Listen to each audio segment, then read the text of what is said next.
দেখেন, আমি প্রথমেই বলেছি বিএনপির ভারপ্রাপ্ত চেয়ারম্যান জনাব তারেক রহমান সাহেব জ্যোতি বিশ্বাসের পরিবারের পাশে ডে ওয়ান থেকে একদম প্রথম দিন থেকে আজকে শেষ দিন পর্যন্ত বিএনপির ভারপ্রাপ্ত চেয়ারম্যান জনাব তারেক রহমান সাহেব এটার সরাসরি তত্ত্বাবধান করেছেন। বিএনপির ভারপ্রাপ্ত চেয়ারম্যান জনাব তারেক রহমান সাহেব তাদের বারবার খোঁজখবর রেখেছেন। তাদের পরিবারের যত প্রকার সহযোগিতা আরো যতদিন পর্যন্ত প্রয়োজন বিএনপির ভারপ্রাপ্ত চেয়ারম্যান জনাব তারেক রহমান সাহেব করবেন। এই পরিবারের পাশে বিএনপির ভারপ্রাপ্ত চেয়ারম্যান জনাব তারেক রহমান সাহেব ছিলেন, আছেন এবং থাকবেন ইনশাল্লাহ। আপনাকেও আমরা দেখছি মাগুরার বিভিন্ন মানুষ যখন ঢাকায় আসে, ঢাকা মেডিকেলে আসে, তখন তাদের পাশে ছুটে যাওয়া, এই প্রয়াসটা আসলে কতদূর পর্যন্ত এগিয়ে নিতে চাচ্ছেন? দেখেন, আমাদের দল মানবতার দল, আমাদের দল জনগণের দল। আমি নির্বাচন করতে চাই মাগুরা 2 আসন থেকে। আমি মাগুরা এবং মাগুরা 2 আসনের সকল মানুষকে বলেছি যে আপনাদের বিপদে আপদে আমি রবিউল ইসলাম নয়ন ভ্যানগার্ড হয়ে থাকবো বলে তাদের কাছে প্রতিশ্রুতি দিয়েছি। সেটার ধারাবাহিকতায় মাগুরার যত লোক চিকিৎসার জন্য আসে এবং অসুস্থ হয়, আমি আমার সাধ্যমতো ঢাকাতে তাদের গার্জিয়ান হয়ে চিকিৎসা সেবাগুলো দিয়ে যাই এবং আদার্স যে সমস্যাগুলাই তারা পড়ে তাদের সেই সমস্যাগুলো সমাধান করে তাদের পাশে থাকার চেষ্টা করি। এটা শুধু ঢাকাতেই নয়, এটা মাগুরাতেও আমি গিয়ে করি। ধন্যবাদ।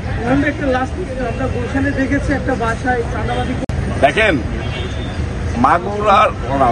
দেখেন এই যে গুলশানের ঘটনা, বৈষম্য বিরোধী ছাত্র আন্দোলনের সমন্বয়করা বাসায় বাসায় গিয়ে চাঁদাবাজি করতেছে, এটা নতুন কিছু নয়। এটা একটা গ্রুপ যারা সারা বাংলাদেশের চাঁদাবাজি করে, দখলদারিত্ব করে এবং সেটাকে বিএনপির উপরে দায়ভার চাপাই দিতে চায় বিভিন্ন সময়। আপনারা পুরান ঢাকার একটা ঘটনা দেখেছেন, যে ঘটনা তাদের ব্যবসায়িক দ্বন্দ্বের মধ্য দিয়ে ঘটেছে। সেটাতে বিএনপির নাম দিয়ে বাংলাদেশে একটা মব সৃষ্টি করে বিএনপির ইমেজ ক্ষুণ্ণ করার জন্য ষড়যন্ত্র করা হয়েছে, চেষ্টা করা হয়েছে। আপনারা দেখেছেন একটা মিথ্যা ঘটনাকে সামনে এনে বিএনপিকে দায় চাপিয়ে দেওয়া হয়েছে। কিন্তু এরকম গুলশানের মতো একটা সোসাইটিতে বাসার ভিতরে গিয়ে চাঁদাবাজি করতেছে, সেটা নিয়ে কিন্তু অন্য কোনো দল কখনোই কোনো কথা বলতেছে না। তার মানে এই চাঁদাবাজদের পৃষ্ঠপোষকতায় সরকার নীরব রয়েছে বলে আমরা মনে করতেছি। Thank you.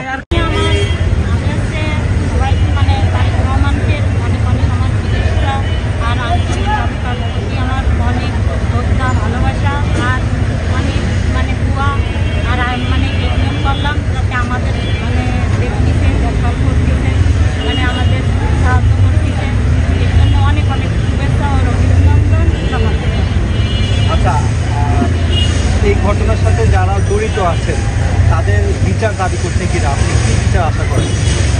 এখন এই বিচার আমি আইনের পর নির্ভর করতেছি, আইনি যেটা ভালো বলে সেটাই করে। আচ্ছা, আপনার এই বিষয়ে বিএনপি ছাড়া আর কোনো সমাধান রাজনৈতিক দল আপনাদের মানে নয়ন ভাই আমাদের পাশে এসে দাঁড়িয়ে ছিল বলে আমরা এখানে আসতে পারছি, আর আমরা হয়ে দাঁড়িয়ে নিয়ে যেতে পারি। তাই অনেক অনেক নয়ন ভাই আমারও অনেক শুভেচ্ছা আর ভালোবাসা আর আন্তরিক অভিনন্দন করে। আপা, আজকে আপনি বাড়িতে যাচ্ছেন চিকিৎসা নিয়ে, আসছে কেমন নিরাপত্তা বোধ করছেন? মাগুরা গেলে আপনার কোনো হুমকি আছে কিনা আমার পরিবারের উপর? আমি তো এখানে আমি ঠিক হইনি, আর তারপরেও ভয় তো লাগছেই আমাদের। তারপরেও আমার মানে সবই উপর আল্লাহর হায়ের। এখন দেখি বাড়িতে যাই যদি আমাদের কোনো কি হয় না হয় সেটা এই যে নয়ন ভাই আছে আমাদের যদি সাহায্য করে দেখে, তাহলে আমরা সেটা ভালো কি হতে পারি কি না পারতে পারি নাকি। আমি মাগুরাবাসীকে একটাই বার্তা দিতে চাই যে মাগুরা আমার জন্মভূমি, মাগুরা আমার গ্রাম, মাগুরার প্রত্যেকটা মানুষের সাথে আমার হৃদয়ের সম্পর্ক রয়েছে, আত্মার সম্পর্ক রয়েছে। মাগুরার প্রত্যেকটা মানুষকে আমি মনে করি আমার আত্মীয়, আমার ভাই, আমার বন্ধু বান্ধব, আমার নিকটতম আত্মীয়। আমি মাগুরার মানুষের পাশে সারা জীবন থাকতে চাই, মাগুরা মানুষের সেবা করতে চাই, মাগুরার মানুষ সহ মানব জাতির মানুষের সেবা করে আমার জীবনটা শেষ করতে চাই। ধন্যবাদ। Thank you. কি করছে? দেখেন, এই মাগুরা মোহাম্মদপুরের সদর ইউনিয়নে হিন্দু সম্প্রদায়ের একটা মেয়ে, 8 বছরের শিশু বাচ্চা আসিয়ার মতো ঘটনা ঘটেছে। আসিয়াকে যেরকম ধর্ষণ করে মেরে ফেলতে চেয়েছিল, এই মেয়েটাকেও ধর্ষণ করা হয়েছে। ধর্ষণ করার পরে মেয়েটা প্রচণ্ড পরিমাণে ক্ষতবিক্ষত হয়েছে। তাকে বাড়িতে তার দাদু নিয়ে গিয়েছে। নিয়ে যাওয়ার পরে এটা যখন জানাজানি হয়েছে, জানাজানি হওয়ার পরে পরিবার থেকে পরিবারকে যে ঘটনাটা ঘটিয়েছে তারা হুমকি দিয়েছে যে যদি এটা পুলিশ প্রশাসনকে জানানো হয় এবং পাশের কোনো লোককে জানানো হয় তাহলে পরিবারকে মেরে ফেলবে, এরকম একটা হুমকি দিয়েছে। আমরা যখন এটা সোশ্যাল মিডিয়াতে জানতে পারি, এখানকার লোকাল সাংবাদিকদের মধ্য দিয়ে জানতে পারার পরে আমাদের নেতা বিএনপির ভারপ্রাপ্ত চেয়ারম্যান জনাব তারেক রহমান সাহেব যখন জানে তখন আমাদেরকে নির্দেশনা দেন যে এই পরিবারের পাশে দাঁড়ানো। মাগুরার প্রশাসন এটা নিয়ে খুব ভালো ভূমিকা রেখেছে। মাগুরার প্রশাসন তাকে গ্রেপ্তার করেছে, মামলা হওয়ার আগেই গ্রেপ্তার করেছে। এরপরে মামলা হয়েছে, মামলা হওয়ার সময় আমাদের নেতাকর্মীরা গিয়ে যাতে পরিবার ভয় না পায় সেটার জন্য পাশে দাঁড়িয়েছে। একটা জিনিস দেখলাম যে আসিয়ার ঘটনার সময় যেরকম বিভিন্ন দলের লোকরা ফটো সেশন করতে গিয়েছিল, বিএনপির ভারপ্রাপ্ত চেয়ারম্যান জনাব তারেক রহমান সাহেব আসিয়াকে চিকিৎসা করিয়েছে, আসিয়ার পরিবারের পাশে দাঁড়িয়েছে, ঠিক জ্যোতি বিশ্বাসের পাশে যেরকম দাঁড়িয়েছে। অন্য অন্য লোকরা যায় ফটো সেশনে ব্যস্ত হয়ে গিয়েছে, মিডিয়াতে নিজেদেরকে ফেস করতে চেয়েছে। জ্যোতি বিশ্বাসের ব্যাপারটাও কিন্তু আসিয়ার মতো 8 বছরের ঘটনা।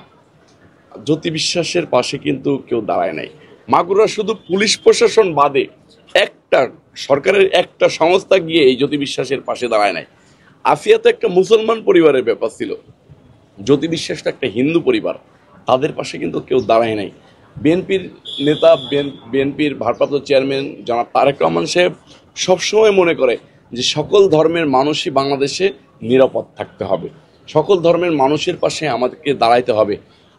বিএনপির ভারপ্রাপ্ত চেয়ারম্যান জনাব তারেক রহমান সাহেব মনে করে যে গণতান্ত্রিক দল বিএনপি থাকা অবস্থায় বাংলাদেশের যেন কোনো মানুষ অনিরাপদ না হয়, কোনো মানুষ যেন অবহেলায় না ভোগে। সেটার ধারাবাহিকতায় জ্যোতি বিশ্বাসকে মাগুরা সদর হসপিটাল থেকে রিফার করার পরে মাগুরা সদর হসপিটালে উনি চিকিৎসা করিয়েছেন, মোহাম্মদপুর হসপিটালে চিকিৎসা করিয়েছেন, এবার ঢাকায় এনেও পুরো চিকিৎসাটা শেষ করেছেন।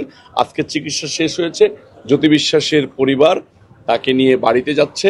বিএনপির ভারপ্রাপ্ত চেয়ারম্যান জনাব তারেক রহমান সাহেব আমাদের নেতাকর্মীদেরকে নির্দেশনা দিয়েছেন। আমাদের নেতাকর্মীরা কিন্তু ওই এলাকায় মিছিল টিছিলও করেছে, নির্দেশনা দিয়েছে যে প্রথম থেকে শেষ পর্যন্ত জ্যোতি বিশ্বাসের পরিবারের পাশে আমরা ছিলাম, আছি এবং থাকবো। জ্যোতি বিশ্বাসের পরিবারকে যদি কেউ মিনিমাম কোনো ডিস্টার্ব করার বা হুমকি দামকি দেওয়ার চেষ্টা করে আমরা সেটাকে প্রতিহত করব বলেও পদাবদ্ধ হয়েছি। সকলকে ধন্যবাদ। এর আগেও আসিয়ার সাথে সার্বক্ষণিক সময় ছিল, এই যে প্রত্যেকটা ইনসিডেন্টের সাথে আপনি ওতপ্রোতভাবে জড়িয়ে যাচ্ছেন, যে থাকছেন, সহযোগিতা করছেন। দেখেন, আমার নেতা বিএনপির ভারপ্রাপ্ত চেয়ারম্যান জনাব তারেক রহমান সাহেব মানবিক নেতা, আমি সেই দলের একজন সাধারণ কর্মী। আমার কাছে মনে হয় যে মানুষের জন্যই রাজনীতি, সমাজের জন্যই রাজনীতি। বিভিন্ন জন বিভিন্নভাবে প্রতিযোগিতা না করে বিতর্ক সৃষ্টি করতে পারে, কিন্তু প্রতিযোগিতায় না গিয়ে বিতর্ক সৃষ্টি না করে আমরা সমাজের মানুষের জন্য কাজ করি। রাজনীতি হোক মানুষের কল্যাণের জন্য, রাজনীতি হোক সমাজকে ভালো রাখার জন্য। সেটার ধারাবাহিকতায় আমি যেহেতু ছোট মানুষ, ছোট জায়গায় নেতৃত্ব দিই, আমার তো সারা বাংলাদেশ ব্যাপী দেওয়ার সুযোগ নেই, সারা বাংলাদেশে আমি টুকটাক করি, কিন্তু মাগুরার প্রতিটা অসহায় পরিবারের পাশে আমি দাঁড়ানোর চেষ্টা করি। যেমন 5 তারিখের পরেই শুধু আমি 1000-এর মতো মানুষের চিকিৎসা করিয়েছি, চিকিৎসা সেবা দিয়ে এসেছি। আমার নিজ এলাকা মাগুরা 2, মাগুরা সদর ইউনিয়নে এই হিন্দু সম্প্রদায়ের একটা বাচ্চা মেয়ে জ্যোতি বিশ্বাস, এই জ্যোতি বিশ্বাসকে পাশের বাড়ির একটা লোক নির্মমভাবে ধর্ষণ করে। ধর্ষণ করার পরে পুলিশ প্রচন্ড পরিমাণে সহযোগিতা করেছে। মাগুরা জেলার এসপি সহ মোহাম্মদপুর থানার ওসি, তারা মামলা করার আগেই আসামিকে গ্রেপ্তার করেছে। এই আসামিকে এই ভিকটিম পরিবার যাতে মামলা না করে সেটার জন্য যে লোকটা ধর্ষণ করেছে সেই সহ তার পরিবারের লোকজনরা এই পরিবারকে হুমকি দামকি দেয় যে যদি মামলা করা হয়, মামলা করা হলে আমরা তোমাদেরকে মেরে ফেলবো। তখন বিএনপির ভারপ্রাপ্ত চেয়ারম্যান জনাব তারেক রহমান সাহেব সোশ্যাল মিডিয়াতে এটা জানতে পারার পরে আমাদেরকে বলে এই পরিবারের পাশে দাঁড়ানোর জন্য। আমরা আমাদের নেতাকর্মীদেরকে নিয়ে এই পরিবারকে সাহস দিয়ে আমাদের লোকজন সাথে থেকে পরিবারকে দিয়ে থানায় মামলা করায়। মামলা করানোর পরে এটা হসপিটালে নিয়ে যাওয়া হয়। প্রথমে মোহাম্মদপুর উপজেলা হসপিটালে নিয়ে যাওয়া হয়, পরে মাগুরা সদর হসপিটালে নিয়ে যাওয়া হয়। মেয়েটার অবস্থা খারাপ দেখে ঢাকাতে রিফার করে মাগুরা সদর হসপিটাল। আমরা ঢাকা মেডিকেলে দীর্ঘদিন যাবৎ বিএনপির ভারপ্রাপ্ত চেয়ারম্যান জনাব তারেক রহমান সাহেবের নির্দেশনায় তাকে চিকিৎসা করে যাচ্ছিলাম। আজকে সে সুস্থ হয়েছে, তাকে আমরা বাড়িতে পাঠিয়ে দিচ্ছি। একটা জিনিস হচ্ছে যে আসিয়ার ঘটনা আপনারা দেখেছেন হয়তোবা, আসিয়ার ঘটনা ঘটেছিল মাগুরায়, সেখান থেকে আসিয়াকে আমরা ঠিক একইভাবে ঢাকাতে এনে চিকিৎসা করিয়েছি। আমরা তখন দেখেছি আসিয়ার বেলায় যে যখন বিএনপির ভারপ্রাপ্ত চেয়ারম্যান জনাব তারেক রহমান সাহেব চিকিৎসার দায়িত্ব নিয়েছিলেন, চিকিৎসা করিয়েছিলেন, তখন বিভিন্ন দলের নেতারা গিয়ে ফটো সেশন করেছিলেন। আমরা জ্যোতি বিশ্বাসের বেলায় কিন্তু সেটা দেখি নাই যে জ্যোতি বিশ্বাসের সাহায্য সহযোগিতার হাত বাড়িয়ে দিয়েছে বিএনপির ভারপ্রাপ্ত চেয়ারম্যান জনাব তারেক রহমান সাহেব ছাড়া আর কেউ হাত বাড়িয়ে দিয়েছে, আমরা এরকম কাউকে দেখি নাই। রাজনীতি হোক মানবতার সেবায়, রাজনীতি হোক সাধারণ মানুষের জন্য, রাজনীতি হোক মানুষকে ভালো রাখার জন্য, রাজনীতি না হোক ফটো সেশনের জন্য। আমরা সেটা চাই। আমরা চাই যে জ্যোতি বিশ্বাস বাড়িতে যাচ্ছে তার পরিবারের সম্পূর্ণ নিরাপত্তা দিক প্রশাসন, যেরকম জ্যোতি বিশ্বাসের পাশে দাঁড়িয়েছিল মাগুরা প্রশাসন। মাগুরা শুধু পুলিশ প্রশাসনই জ্যোতি বিশ্বাসের পাশে দাঁড়িয়েছে, আর কোনো প্রশাসন কিন্তু জ্যোতি বিশ্বাসের পাশে দাঁড়ায় নাই।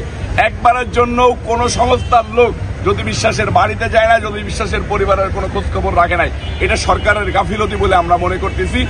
এরকম যাতে বাংলাদেশে নিরীহ মানুষ, নিরীহ সম্প্রদায়, হিন্দু সম্প্রদায় যেন অনিরাপদ না হয়ে যায় বাংলাদেশে অনির্বাচিত সরকারের হাতে, আমরা সেইটা চাই। ধন্যবাদ সকলকে।